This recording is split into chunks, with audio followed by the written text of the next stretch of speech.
chaud ici. Gauthier a besoin de moi. Dégage de là, laisse-moi faire.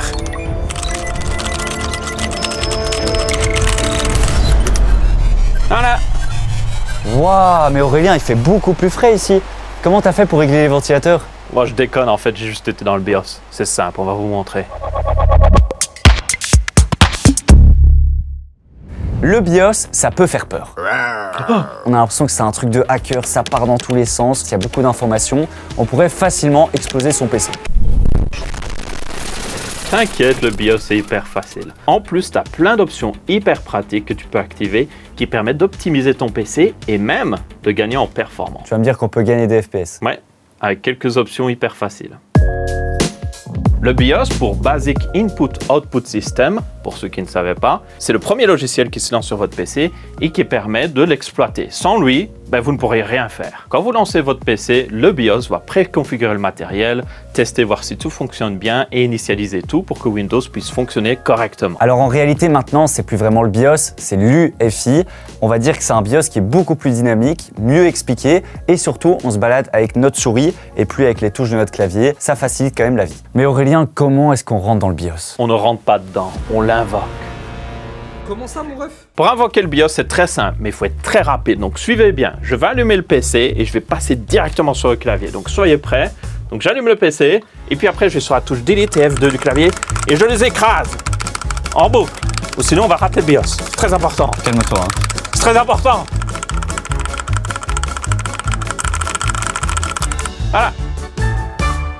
Bon, en réalité, si vous avez le temps de voir l'image du BIOS, vous appuyez une fois sur F2 et vous êtes dedans. C'est juste que moi, j'aime bien être sûr, donc j'appuie parce que des fois, il y a des PC qui démarrent tellement vite, on manque l'écran de BIOS très rapidement. Alors normalement, si vous avez un PC moderne, vous allez arriver dans ce qu'on appelle le Easy Mode. C'est un écran de démarrage pour les BIOS EUFI où vous avez toutes les options les plus importantes, facilement accessibles, et là, vous ne pouvez pas faire d'erreur. Franchement, si vous n'y connaissez rien, vous avez les trucs les plus importants et vous ne ferez pas de dégâts à votre PC, donc pas d'inquiétude. Et si vous venez de monter votre PC, ce qui est plutôt cool, c'est qu'on a déjà des informations sur les composants. On voit déjà le modèle du processeur, la carte mère, nos barrettes de RAM et même notre stockage avec la référence exacte. Et on a enfin aussi les températures de la carte mère, s'il y a une sonde de température sur la carte, et la température actuelle du processeur. On voit qu'on est à 30 degrés, faut pas s'alarmer. Passons à la première fonctionnalité importante que vous devrez activer, le XMP. Le XMP permet de régler facilement votre RAM. Si vous avez acheté par exemple une RAM à 6000 MHz, bien par défaut, elle ne fonctionnera pas à cette fréquence. Là, vous voyez qu'elle est à 4800. Le XMP permet de lui dire « Hey, fonctionne à 6000 MHz ». Et c'est hyper important que la RAM tourne à son plein potentiel. Vous pouvez clairement gagner 5 à 10% de performance en plus. C'est énorme. Et pour le régler, c'est hyper simple parce que dans le mode Easy, vous pouvez juste cliquer là-dessus et juste faire « Enabled ». Et voilà. Automatiquement, il charge le profil de la RAM. Maintenant, c'est écrit 6000 pour 6000 MHz, donc on est bon. Régler la RAM avec un profil XMP, normalement, fonctionne toujours, mais peut-être que des fois, vous avez une RAM qui ne fonctionne pas très bien avec votre carte mère. Donc là, vous pourriez avoir des instabilités. Donc, ce qu'on vous conseille, c'est de tester. Et si vous avez un problème, vous pouvez toujours appuyer sur F5 ici et ça remet les paramètres par défaut. Vous pouvez aussi aller juste là et faire Disable. Si vous voulez être certain que votre RAM fonctionne avec le profil XMP de votre carte mère, ce qu'on vous conseille aussi, c'est d'aller sur le site constructeur de la carte mère et d'aller dans l'onglet mémoire. On va avoir un listing avec plein de références de mémoire vive qui a été testé et approuvé par la marque. Aurélien, t'es chaud, on parle des ventilos maintenant? Hein, quoi? Je t'ai pas écouté, je t'ai mis avant, je suis désolé. Chaud, ventilo, on parle des ventilos? Je suis pas fan de ta blague, je trouve que ça met un froid.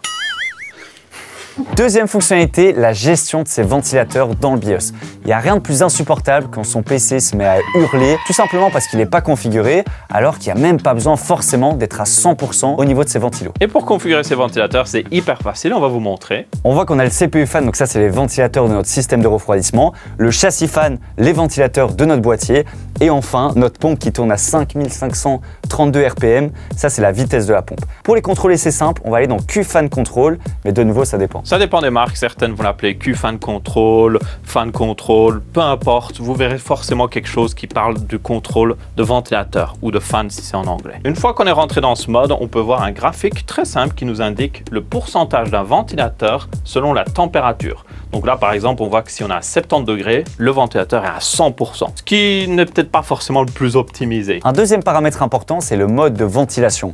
Alors ici, il est en mode auto-détect, mais sur certains modèles et certaines cartes mères peut-être un peu plus entrée de gamme, il sera par défaut en mode DC. Et là, c'est la catastrophe, on l'entend directement. À 0 degré, il est déjà à 60% de sa vitesse et on l'entend directement, c'est désagréable. Donc là, le mode qu'on vous conseille, ça va être le mode PWM. On entend tout de suite la différence. Et après ça, vous avez aussi des profils de ventilation qui sont faits par la marque. Vous avez Silent pour silence, c'est logique. Vous avez Turbo pour plus de refroidissement. Et puis Full Speed. Bon, Full Speed, je ne recommande pas parce que là ça souffle. Hein.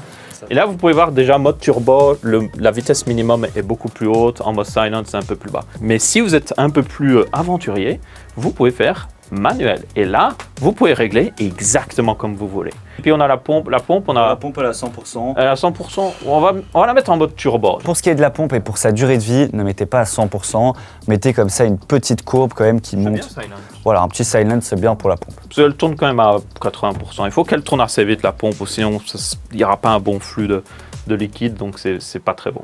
Ouais, mais moi je sens, Aurélien, que les gens ils regardent ces vidéos pour gagner des FPS, gagner des performances. On s'arrête pas là quand même. On va aller plus loin. On va parler d'overclocking et c'est notre troisième fonctionnalité. L'overclocking permet d'augmenter la fréquence d'un composant pour augmenter les performances. Si votre processeur fonctionne à 5 GHz au lieu de 4 GHz, ça semble logique. Vous allez avoir plus de performance dans les jeux vidéo et tout va être complété plus vite. Si jamais vous avez un processeur qui n'est pas très performant, ça pourrait brider votre carte graphique. Du coup, si vous augmentez les performances de votre processeur, vous augmentez les performances de votre carte graphique. Autre avantage d'overclocking, c'est que dans certains jeux, des fois, votre FPS va diminuer par moment. Et ça permet de stabiliser justement ces chutes de FPS. Donc ça, c'est plutôt cool. Ici, on va overclocker le processeur avec le mode Easy. Mais si vous voulez une vidéo plus avancée sur comment overclocker son processeur, dites-le nous en commentaire. Alors là, rien de plus simple avec cette carte mère parce qu'on a quelque chose qui s'appelle le Easy System Tuning.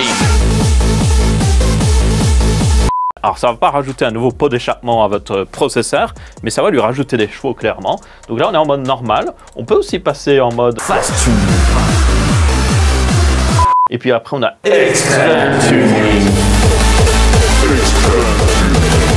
Et c'est tout, il n'y a pas besoin de faire plus. La carte mère va automatiquement regarder qu'est-ce que vous avez comme refroidissement. Si le processeur est bien refroidi, il va augmenter la fréquence du processeur de lui-même. Est-ce que c'est le meilleur overclocking? Non, vous pourriez mieux faire par vous-même.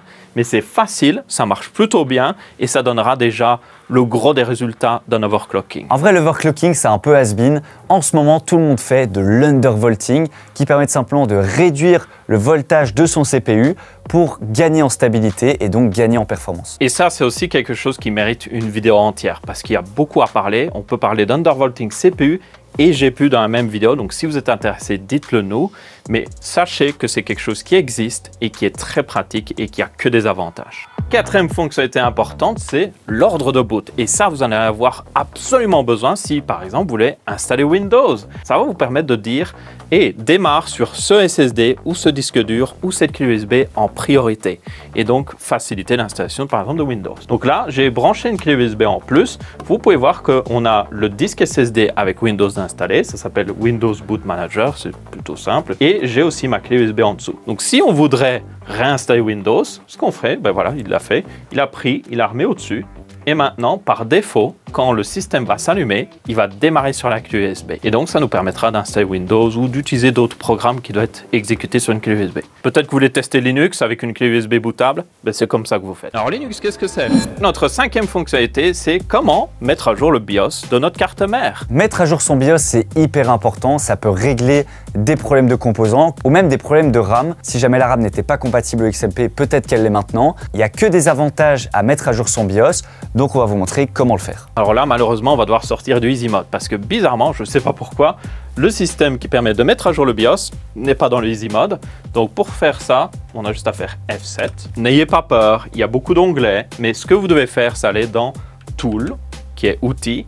Et là, vous avez, pour Asus en tout cas, le Asus Easy Flash 3 Utility. Ça peut être le Q-Flash, ça peut être le Flash Utility. En tout cas, il y a le mot flash, ça c'est sûr. Et certaines marques vous permettent même de mettre à jour le BIOS juste en branchant une clé USB dans un certain port USB et appuyer sur un bouton qui est peut-être derrière ou sur la carte mère. Et ça ne requiert pas des fois de processeur installé, ce qui est plutôt cool. Avant de lancer l'outil, il nous faut évidemment le BIOS. Donc ça, on va devoir le télécharger sur le site constructeur. Il nous faut un autre ordinateur. T'en as un peut-être? J'en ai pas là actuellement dans ma poche. Ah, ben il y en a un qui vient d'apparaître là, c'est génial. Et du coup, on va juste aller bêtement sur le site de... Là, c'est Asus. Donc là, on a une TUF Gaming Z790 BTF Wi-Fi. C'est le modèle de notre carte mère. C'est très important de prendre exactement le modèle que vous avez. Donc faites attention. Et là, dans la catégorie pilote et outils, nous avons BIOS et firmware. Donc on va juste télécharger tout simplement le dernier BIOS. On le télécharge. Alors en général, c'est toujours dans un point zip. Donc il faut extraire ce zip sur la clé USB. C'est très important. Ce qu'on fait maintenant, c'est qu'on retire la clé USB et on vient la mettre directement dans le PC. On va dans l'outil et là, normalement, notre clé USB est détectée. Vous pouvez voir qu'elle est juste ici. Et nous avons le fichier BIOS. Donc là, on a juste à le sélectionner. Et si c'est le bon, il va essayer de le lire. Si c'est pas bon, il va nous dire c'est pas le bon BIOS, tu t'es trompé. Donc là, allez télécharger le bon. Vous validez plusieurs fois. Il vous demande, t'es sûr de vouloir update le BIOS? Et là, ça commence. Très important, quand vous updatez le BIOS, ne touchez pas au PC. Même s'il redémarre plusieurs fois ou autre chose, et vous dites, oh, ça prend un peu de temps, vous le laissez faire. Vous ne débranchez rien. Non, ne débranche pas le câble, toi. Laisse ça. Attendez, soyez patient, c'est en train de se faire.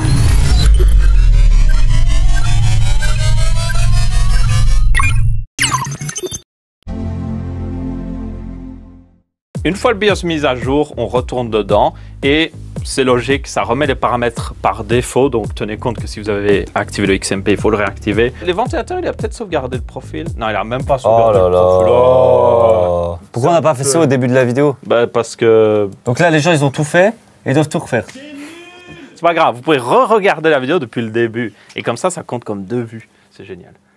Et on va réactiver aussi l'Extreme Tuning. Et maintenant, le dernier truc important, c'est sauvegarder les paramètres. Alors là, sur la plupart des BIOS, c'est la touche F10. Vous appuyez une fois sur F10 et là, on voit en fait tous nos changements qu'on a effectués et on n'a plus qu'à appuyer sur Enter. Voilà. Notre PC redémarre et applique tous les paramètres de BIOS. Et avant de terminer cette vidéo, on a un petit bonus pour les joueurs de Valorant, le Secure Boot. Et je pense que pas mal de personnes l'ont vu quand ils ont essayé de lancer le jeu. Le Secure Boot est tout simplement une fonctionnalité de sécurité qui est intégrée au BIOS et qui est prérequis par l'anti-cheat de Valorant. Donc vous devez forcément l'activer. Et pour l'activer, c'est très simple. Alors on va devoir aller dans le mode avancé parce que ce n'est pas là. On va aller ensuite dans la catégorie Boot. On va dans Secure Boot. Là, vous devez mettre ce mode-là, donc le type d'OS. C'est le type de système d'exploitation que vous avez. Vous devez forcément le mettre en Windows UEFI. Et après, le mode de Secure Boot, vous pouvez le mettre en standard. Donc là, il est activé. C'est bon, vous pourrez jouer à Valorant. Et n'oubliez pas de sauvegarder. On fait F10, sauvegarder. C'est bon. Après avoir vu cette vidéo, je pense qu'on peut le dire, vous êtes les boss du BIOS. Profitez-en pour lâcher un like et vous abonner à la chaîne YouTube. Et nous, on va y aller parce qu'on a le BIOS final à battre. Allez, let's go. À la semaine prochaine. À la semaine prochaine.